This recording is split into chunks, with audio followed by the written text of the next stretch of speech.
My name's Jan Rinehart, and I'm Executive Director of the NSF Grant Program at Northeastern University in Boston, Massachusetts. And before coming to Boston, I was in Houston, Texas at Rice University, and I was also Executive Director of an NSF Advance. And I think my uniqueness in the group is that I'm not a researcher or faculty member, but I am a full-time staff member. And so I have worked for programs that they were faculty-driven and faculty-led, but they had an executive director and a program coordinator. So they had full-time staff.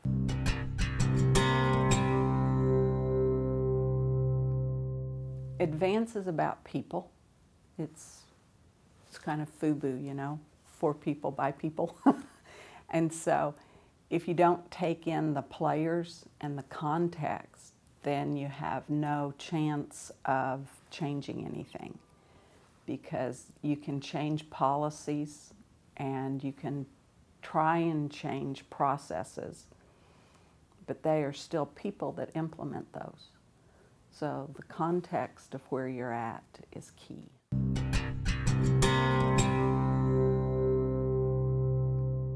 They're both private universities. One has a student population of about 5,300, Rice University. So very small, a large endowment, made to look like a Princeton or an Oxford, where it's set up with houses. It's always been research intensive, so all the faculty are full-time researchers. It sits in Houston between the Art Museum District and the medical campus. Northeastern, on the other hand, is a probably 26,000 student population, so about 5 times the size. And it's urban, so it sits between the train tracks in the middle of Boston. Started out as a commuter school, and they just in the last 12 years have built residence halls, and the faculty were teaching faculty. And so there was a tradition of being promoted and then starting to do service. So there wasn't a history of being a full professor. So we have a lot of people that are at the rank of associate professor. And in the last 10 years, it has gone up in the rankings from 98 to 42 last year. So this institution is a change machine.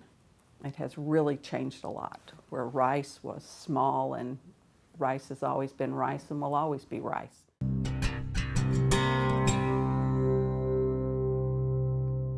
Social capital meant a lot at Rice. Who you knew and that the people knew you. And so the first thing I did in the first month was I met with every one of the people that had been to any of the meetings to talk about Advance, writing the grant.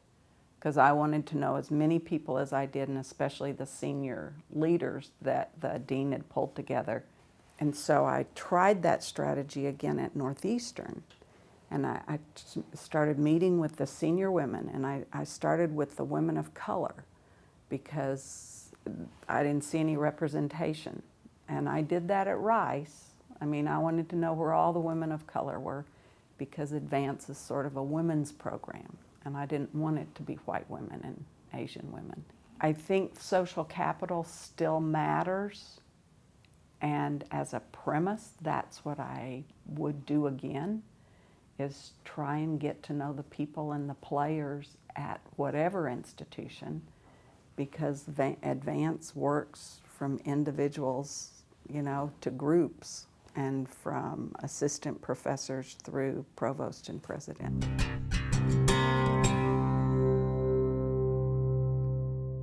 Dual careers at Rice, it was the assumption that we were, once the faculty decided on a faculty candidate, Rice was going to do whatever it took to get them. They were, you know, whatever the startup was, if you asked too low, they'd go, we know you need more than that, we're going to give you X. And they just knew they were going to place whatever partner came. And so the chairs, the deans, they worked hard.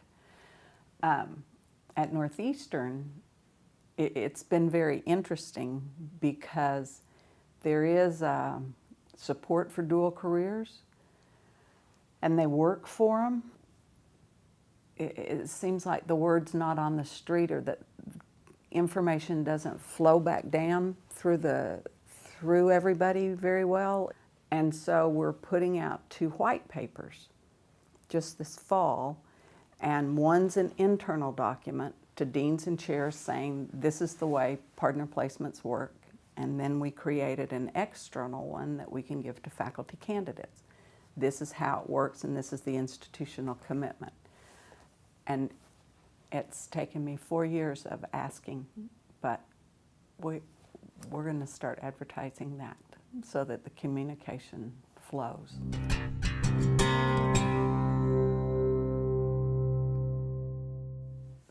Think strategically about their leadership team and get all the people on the campus in the same room that will make the decision about where they go forward and anticipate any bumps that they're going to have, and put those people in the room whether they're their friend or not, or their advocate or not. And then I would tell them to plan how they design programs around the faculty, and not a survey, but actually sitting with faculty committees talking about issues, and not with the same faculty, and not with just people that have already bought in. You know, bring in as many people as you can have, and have as many conversations across ranks and disciplines as you can have, because that buy-in broadly is what will sustain a program.